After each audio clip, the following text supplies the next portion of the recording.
మార్పు సాధిద్దాం, ఆరోగ్య సంరక్షణలో హద్దులు చెరిపేద్దామనే ఇతివృత్తంతో హెచ్ఐసిసి వేదికగా బయో ఏసియా 2025 సదస్సు జరిగింది.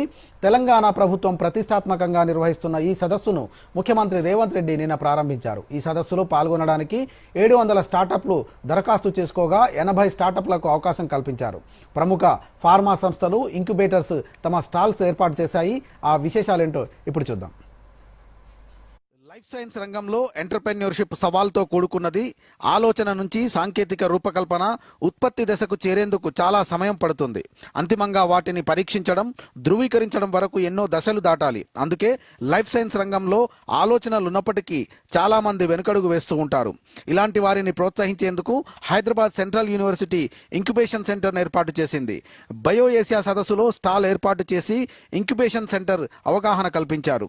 ఆలోచన నుంచి ఆచరణ వరకు ఎలా తీసుకెళ్లాలి, అనుభవజ్ఞులతో మెంటరింగ్, నిధుల కేటాయింపులో తోడ్పాటును అందిస్తామని Hyderabad central university incubation manager doctor Harshitha తెలిపారు.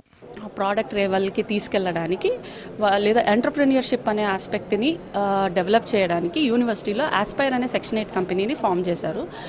ఆస్పైర్ అనే సెక్షన్ 8 కంపెనీ కింద 3 ఇంక్యుబేషన్ సెంటర్లు ఉన్నాయండి. ఈ 3 ఇంక్యుబేషన్ సెంటర్లు డీప్ టెక్ స్టార్టప్స్ని సపోర్ట్ చేస్తూ ఉంటాయి. ఒక ఇంక్యుబేషన్ సెంటర్ వచ్చి ఆస్పైర్ టీబీఐ, వాళ్ళు కెమిస్ట్రీ అండ్ ఫార్మా బేస్డ్ స్టార్టప్స్ని సపోర్ట్ చేస్తూ ఉంటారు. బయోనెస్ట్ అనే ఇంక్యుబేషన్ సెంటర్ లైఫ్ సైన్సెస్ స్టార్టప్స్ని సపోర్ట్ చేస్తూ ఉంటారు.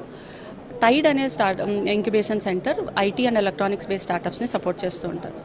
సపోర్ట్ ఇన్ ద సెన్స్ ఏం చేస్తామంటే వాళ్ళకి కంప్లీట్ ఎకోసిస్టమ్ బెనిఫిట్ని మేము క్రియేట్ చేస్తూ ఉంటామండి. వాళ్ళు వచ్చినప్పటి నుంచి మా దగ్గర ఇంక్యుబేషన్ స్పేస్ ఇస్తాము. స్పేస్తో పాటు వాళ్ళకి ఇన్స్ట్రుమెంటేషన్కి యాక్సెస్ ఉంటుంది, మెంటర్స్కి యాక్సెస్ ఉంటుంది. సో వాళ్ళు ఎక్కడ ఏ స్టెప్లో అయినా వాళ్ళు ఆగిపోయినప్పుడు అన్ని రకాలుగా మేము హెల్ప్ చేయడానికి ట్రై చేస్తూ ఉంటాము. ఈ తరం యువకుల్లో చాలా ఆలోచనలు ఉంటున్నాయి.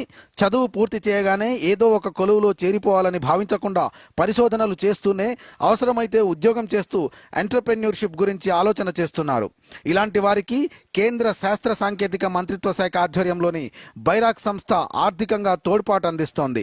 గ్రాంట్ ఇన్ ఎయిడ్ పద్ధతిలో అంకుర సంస్థల ఏర్పాటుకు నిధులు అందిస్తామని National Biopharma Mission director doctor Rajashivamallu తెలిపారు.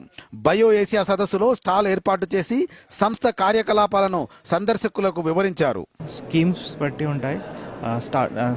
ఐడియేషన్ స్టేజ్లో తక్కువ ఫండింగ్ ఉంటాయి. ఎలా అయితే మనం ముందుకు వెళ్తూ ఉంటాం, ప్రోగ్రెస్ అవుతూ ఉంటాం, మన రిక్వైర్మెంట్స్ పెరుగుతూ ఉంటాయి.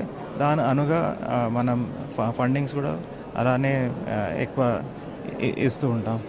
దేనికి అనుగుణంగా ఉండేలాగా అంటే ఏ స్టేజ్లో ఎంత ఫండింగ్ అవసరం ఉంటుందో దాన్ని బట్టి మేము ఫండింగ్ ఇస్తాం. లైఫ్ సైన్స్ రంగంలో వర్చువల్ రియాలిటీ వినియోగంపై డెలాయిట్ సంస్థ ఏర్పాటు చేసిన స్టాల్ ఆకట్టుకుంది. ఔషధ పరిశోధనల్లో వేగం పెంచేందుకు జనరేటివ్ ఏఐతో పనిచేసే వర్చువల్ రియాలిటీ ఎక్స్పీరియన్స్ యాప్ను డెలాయిట్ సంస్థ అభివృద్ధి చేసింది. ఫార్మా, శిక్షణ నిర్ణయాలు వేగంగా తీసుకునేందుకు దోహదం చేస్తుందని నిర్వాహకులు తెలిపారు. బయో ఏసియా సదస్సులో ప్రముఖ ఫార్మా సంస్థల స్టాల్స్తో పాటు లైఫ్ సైన్సెస్ రంగంలో వచ్చిన అధునాతన టెక్నాలజీ, పలు ఆవిష్కరణలు ప్రదర్శించారు. Bureau report, Doordarshan news.